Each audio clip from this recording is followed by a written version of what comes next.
আসসালামু আলাইকুম রহমতুল্লাহি অবরকাতুহু। সম্মানিত দর্শক, বাংলাদেশের রাজনীতি রাজপথে উত্তাল নয়, কিন্তু যারা রাজনীতি ধারণ করেন মানে রাজনীতিবিদ এবং যারা রাজনীতির যারা স্টেক হোল্ডার, যেমন জনগণ, তারপরে রাজনৈতিক দলের নেতা কর্মী এবং সবাই। অন্যদিকে যারা রাজনীতি নিয়ে কখনো মাথা ঘামান না, কিন্তু রাজনৈতিক অবস্থা ভালো থাকলে তারা ভালো থাকেন, আর রাজনৈতিক অবস্থা খারাপ থাকলে তারা খারাপ থাকেন।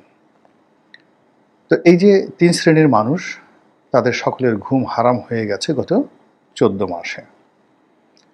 হাজারো রকম গল্প, হাজারো রকম গুজব এবং কতগুলো বাস্তব সমস্যা।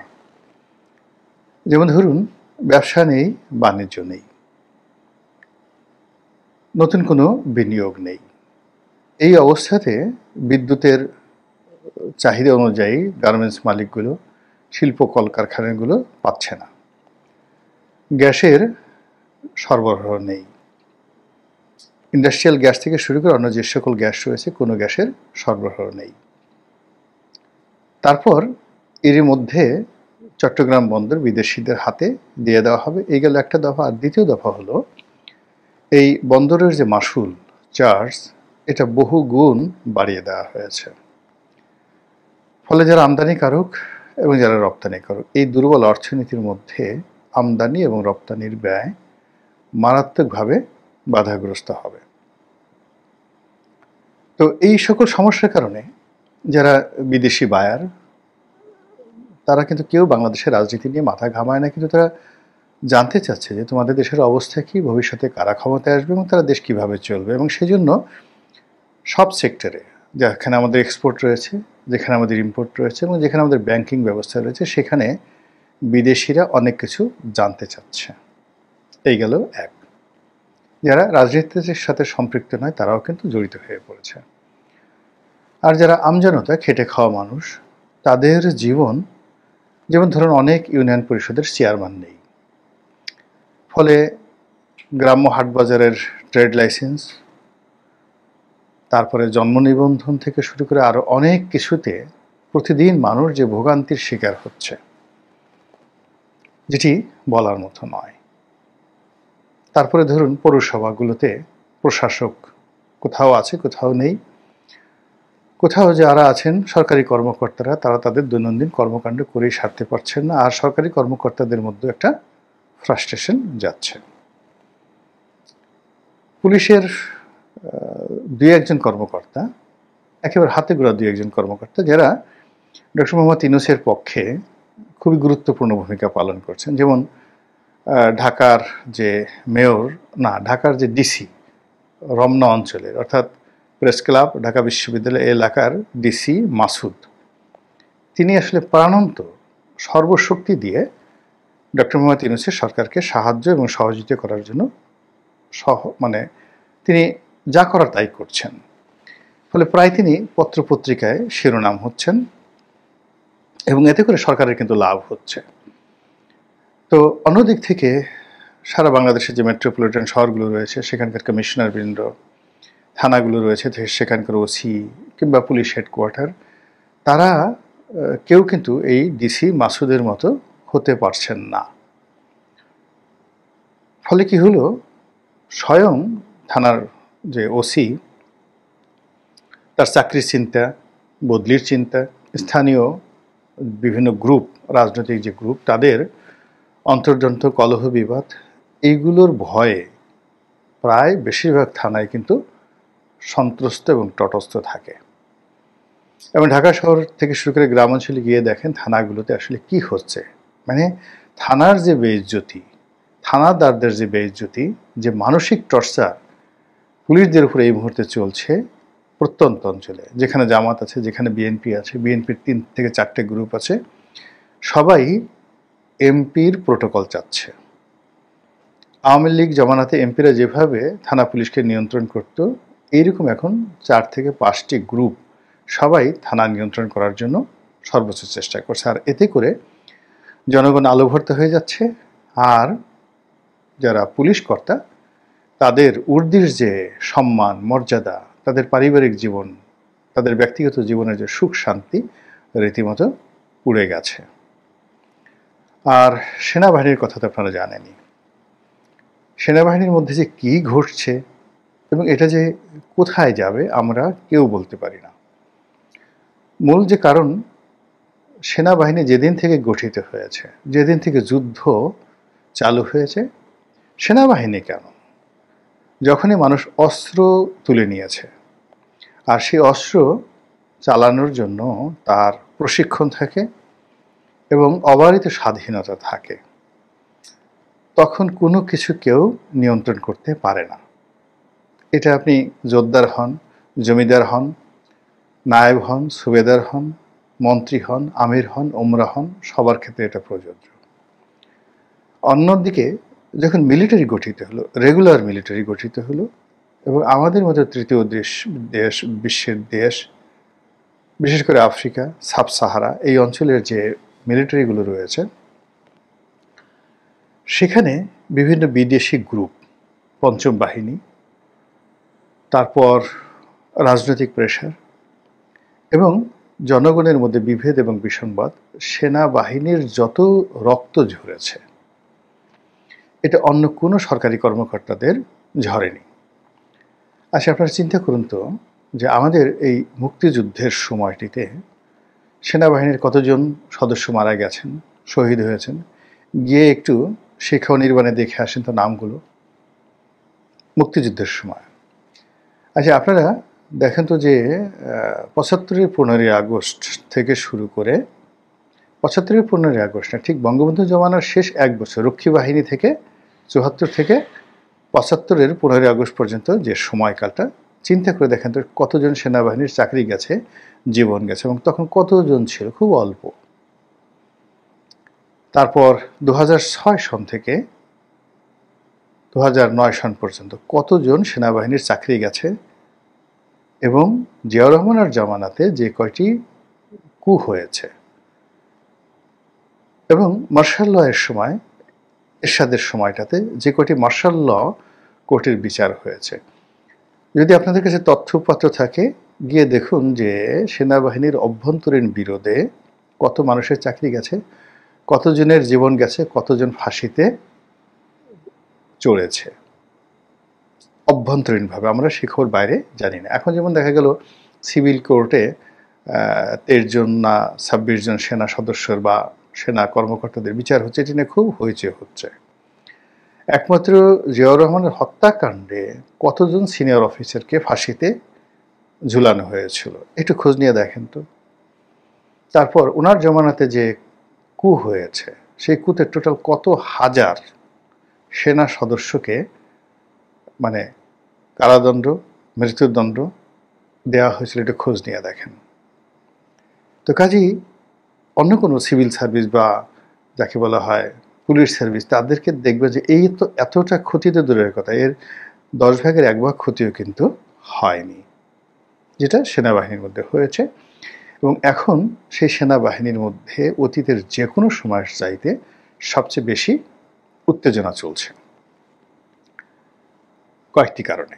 যেমন বঙ্গবন্ধুর জামানাতে কত ছিল, ২০,০০০, ২৫,০০০ সেনাবাহিনী, এখন সেটা ২ লাখ, ৩ বাহিনী মিলিয়ে, মানে বিমান বাহিনী, নৌবাহিনী মিলিয়ে ২.৫ লাখ। তো ৩৫,০০০ বা ২৫,০০০ সেনাবাহিনী, ৫০,০০০ সেনাবাহিনী, সেটার মধ্যে মানে একটা জায়গাতে দেখছিলাম যে সেনাবাহিনী কতগুলো জায়গা থাকে, যেমন ব্রিগেড, ডিভিশন, কোর, এরকম কতগুলো জিনিস থাকে। তো বঙ্গবন্ধুর জামানাতে নাকি ৬টা মাত্র ব্রিগেড ছিল, ৬টা ব্রিগেড ছিল, যেটা জিয়াউর রহমান সাহেব অনেকগুলো ক্যান্টনমেন্ট করে ৬টা ডিভিশনে পরিণত করেছিলেন।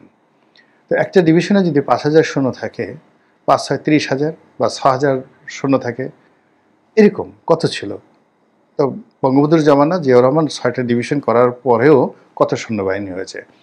এরশাদের জামানাতে কত হয়েছে, ৫০,০০০।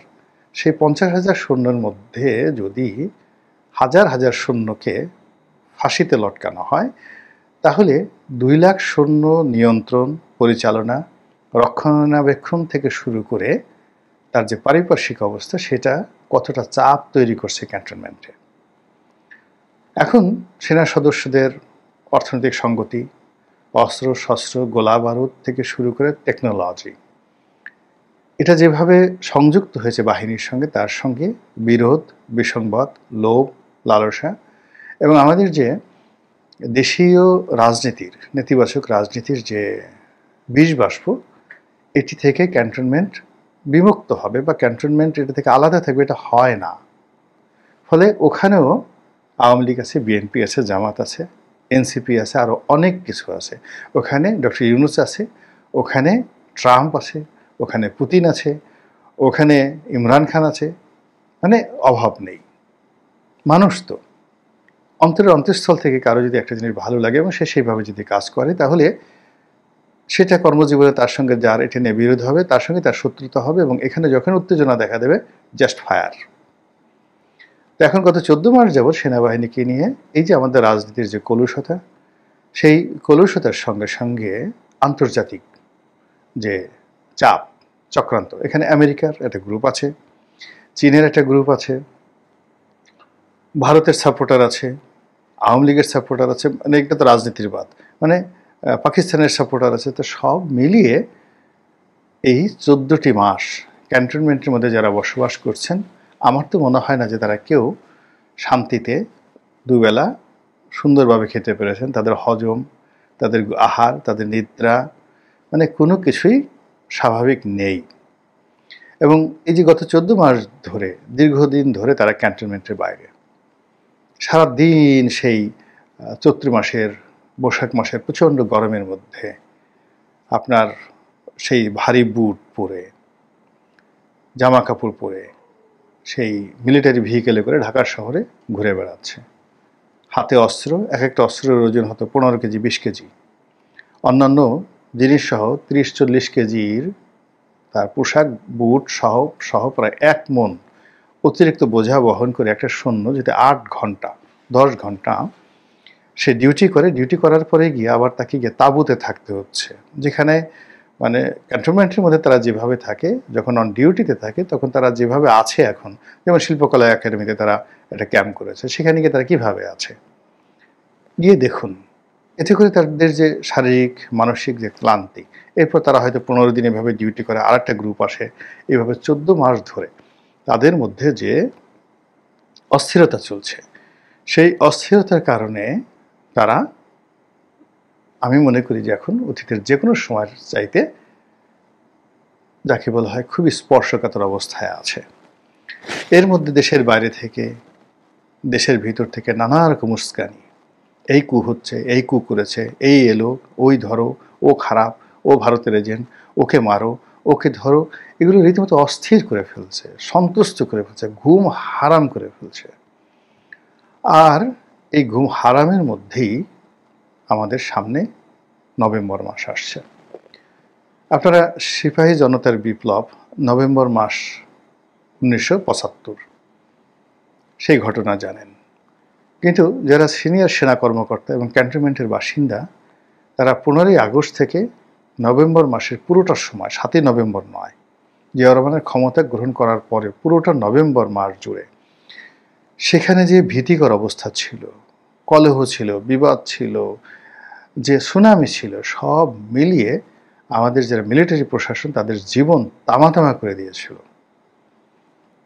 দুর্বিষহ স্মৃতি। এবং এই নভেম্বর মাসটি সেনাবাহিনীকে কখনোই স্বস্তি দেয়নি। আমাদের সেনাবাহিনী 1971 সনের নভেম্বর মাস যদি ধরেন, 72-এর নভেম্বর মাস, প্রত্যেকটি বছরের নভেম্বর মাস তাদের জন্য স্বাভাবিক থাকে না।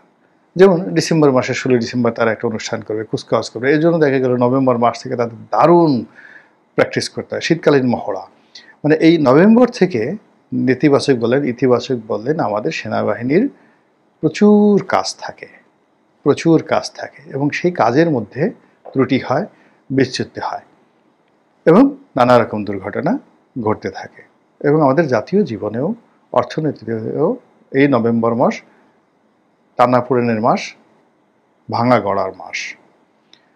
তো এখন ইতিহাসের সেই ধারাবাহিকতায় আমরা এই মুহূর্তে দেশি বিদেশি মীর জাফরদের কবলে পড়েছি। এই মুহূর্তে আমাদের অর্থনৈতিক সংকট সবচেয়ে চরমে। আমাদের এক্সপেকটেশন আকাশচুম্বী, আশা, স্বপ্ন আকাশচুম্বী, আর বাস্তবতা হলো একদম তলানিতে। ঠিক সেই সময়টাতে আবার অক্টোবর পেরিয়ে নভেম্বর মাস আসছে। আমেরিকান দূতাবাস কি করছে, যমুনা কি করছে, তারেক রহমান সাহেব কি করছে, তার সঙ্গে সঙ্গে দেশের বাইরে যারা ইউটিউবার রয়েছেন তারা কি করছেন, সব কিছু মিলিয়ে এভরি আওয়ার, প্রতিটি ঘন্টা আমাদের জন্য নিত্য নতুন আতঙ্ক তৈরি করছে। কাজে যারা সংশ্লিষ্ট ব্যক্তি আছেন, আমার পক্ষ থেকে দোয়া থাকলো, শুভাশিস থাকলো, ভালোবাসা থাকলো, সবাই ভালো থাকুন এবং সতর্ক থাকুন। আর আল্লাহ আমাকে সতর্ক থাকার, নিরাপদ থাকার তৌফিক দান করুন। আমি এই প্রার্থনা করছি, আপনারা দোয়া করবেন। আসসালামু আলাইকুম ওয়া রাহমাতুল্লাহি ওয়া বারাকাতুহু।